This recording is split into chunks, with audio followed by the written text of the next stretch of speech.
anh uống cho say. Hỡi anh dĩ vãng là mơ, tương lai nào chờ. Từng đêm đường vắng mưa khuya, từng đêm về với cô đơn. Em muốn khóc, em muốn kêu lên cho nghẹn ngào dỗi hờn. Anh nghĩ dịu khi thấy em lặng lẽ từng đêm phấn son nhạt nhòa, lặng lẽ từng đêm khói bay mịt mờ ngồi nơi vũ trường. Biết anh còn yêu em hay biết sau này xa nhau, đừng làm khổ thêm, đừng xem em như cánh chim hoang bay về đêm.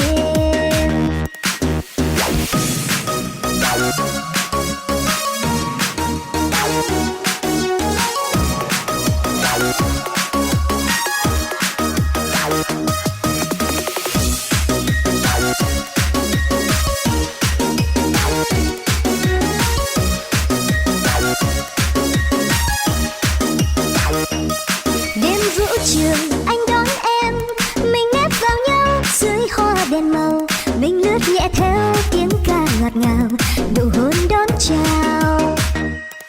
Thế gian đầy mê say, nhưng thế gian thường chê bai. Đời còn gì đâu ngoài câu vô nghĩa lúc ta buông lời vòng tay. Vũ trường có em đây, giọt ly rượu đầy, anh uống cho say. Hỡi anh dĩ vãng là mơ, tương lai nào chờ. Từng đêm đường vắng mưa khuya, từng đêm về với cô đơn. Em muốn khóc, em muốn kêu lên cho nghẹn ngào dỗi hờn.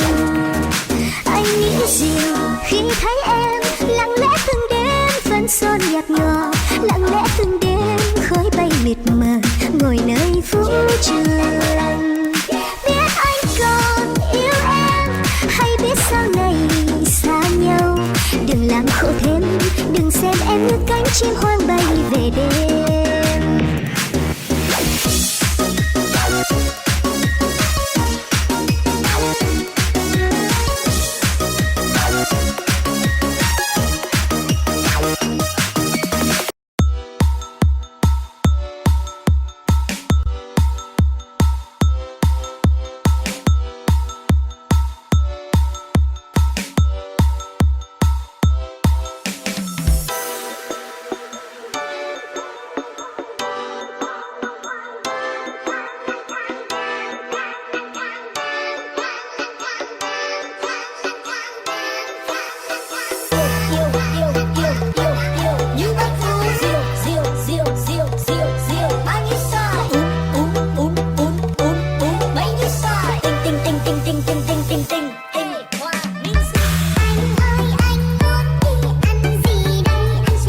nhau.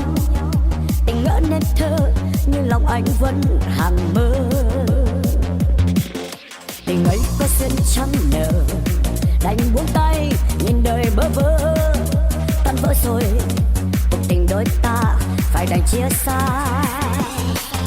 Hạnh phúc khổ đau đắng cay nồng say, đôi ta đã cùng nhau vượt qua. Sao nỡ đành để tình phôi pha. Em đã vội quên mau bao tháng năm yêu thương đậm sâu. Em vui bên ai để tình nhạt phai xa mãi. Tan vỡ con tim anh đau từng nhịp vỡ nát. Coi lòng anh nghe xót xa đắng cay não nề. Đời đối với anh đã bao cơn mê. Anh quay rồi nhưng nỗi đau ê chề. Xa mãi mong cho em luôn bình yên nơi chốn ấy. Đau thương kia hãy để riêng mình anh nhận lấy. Sao có thể hỡi người kết thúc vậy sao? Chuyện tình đôi ta từ nay vỡ tan.